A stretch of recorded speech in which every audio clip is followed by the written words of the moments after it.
Welcome everybody. Here is your lesson on 12-2 surface area of prisms and cylinders.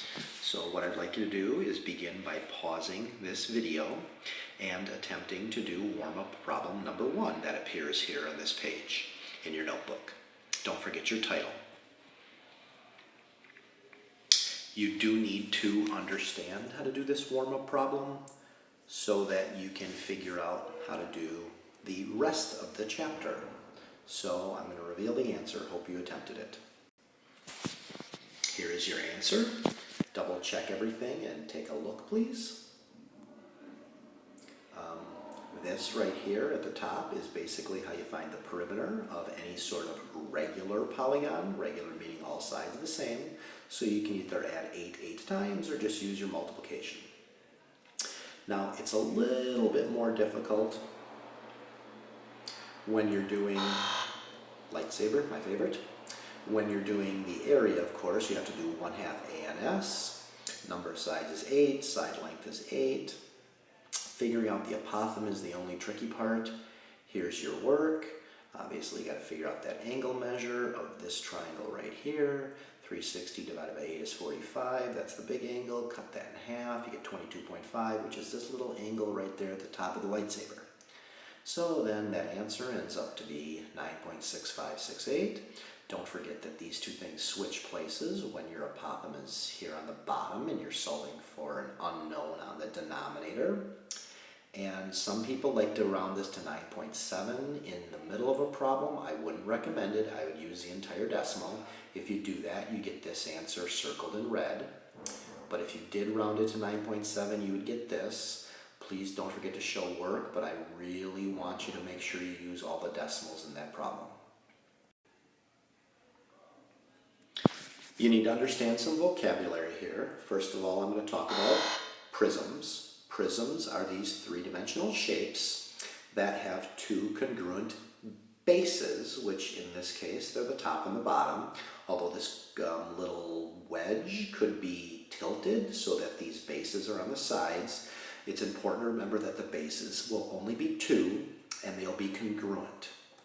So in this case, it's the bottom and the top, and in this case, I highlighted them in green to show you exactly what I was talking about. Those are bases. 2 parallel congruent faces. Now the lateral faces are, in this case, since it's a triangle, there's 3 of them. There's this back side, which was kind of drawn on with the red pinkish marker. The dotted side, which would be this right side, and then this yellow, which would be the left side here. These are your 3 lateral faces. To find lateral area, I would take these 3 lateral faces, find their area, and add them together. To find the surface area, I would have to actually do that lateral area again, but add in these 2 top and bottom bases. That's the entire surface of that. There are some shortcuts for lateral area and surface area with formulas that we will be getting to on the next slide. Now the shortcut for figuring out the lateral area is this formula right here. The lateral area is equal to the perimeter of the base. Anytime you see a capital letter in a formula for three-dimensional shapes, it represents a piece of the base. So in this case, it's the perimeter of the base, and this is a lowercase h, so lowercase represents the, like in this case, it would be height of the entire prism. So you could do these 3 individually if you wanted to, if you knew these side lengths, and you could do length times width, length times width, length times width, and add them. But the shortcut is just to do the perimeter, this distance plus this distance plus this distance of the base, and multiply that by how high the figure is. And then as we're looking at the surface area of an entire shape, and this is a shape similar to the last slide, you basically figure out that lateral area and then you add the top and the bottom. Capital letter again, which is B, so it's referencing the base, and in this case it's a capital B, so it's the area of the base. So for this shape right here, which would be a pentagonal prism, you find the lateral area by doing the formula on the last page, perimeter times the height, and adding the 2 bases. In this case, it'd be a pentagon, so you'd have to use the 1/2 ANS. If this is a box, and this boxes are called rectangular prisms, and this is a rectangle, you just have to do length times width. That would be pretty easy. But in this case, since it's a pentagon, or if it was a hexagon, or octagon, etc., then of course you have to do the 1/2 ANS, which is challenging. So try to find the lateral area and surface area by using the last two formulas in the last two slides here of this regular hexagonal prism. This is the height of the prism, and down here this 5 is the length of a side. So pause the video, do your best. It's going to take a little bit of work for this one. All right, let's check how you did. First of all, let's start with the lateral area, which I have in green. Did you get 360? If you didn't, check my work with yours and see where you went wrong. 5 times 6 is the perimeter of the outside.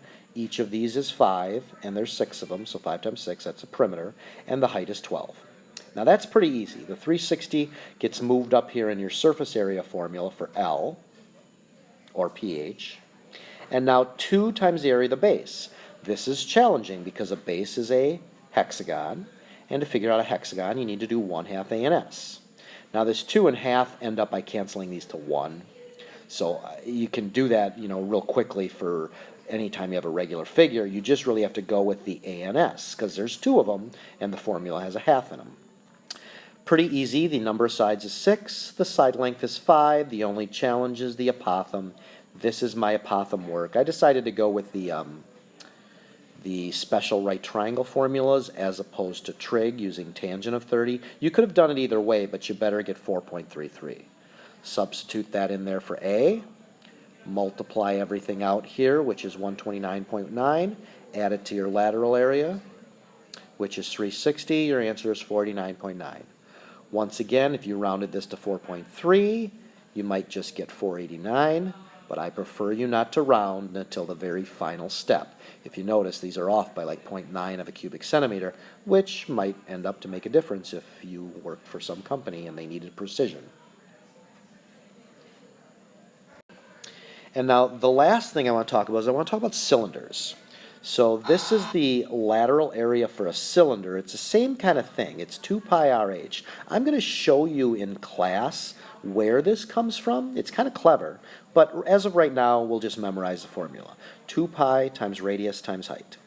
And then the surface area is this 2 pi RH, again, with the lateral area. Same thing as the last figure, but then you add 2 times the bases, because there's a top and a bottom. In this case are circles. Circles are pi r squared, so it's 2 pi r squared.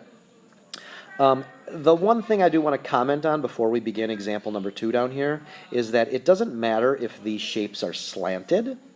There's something called Cavaliere's principle, which the formulas will all apply whether these are slanted. Slanted figures we call oblique.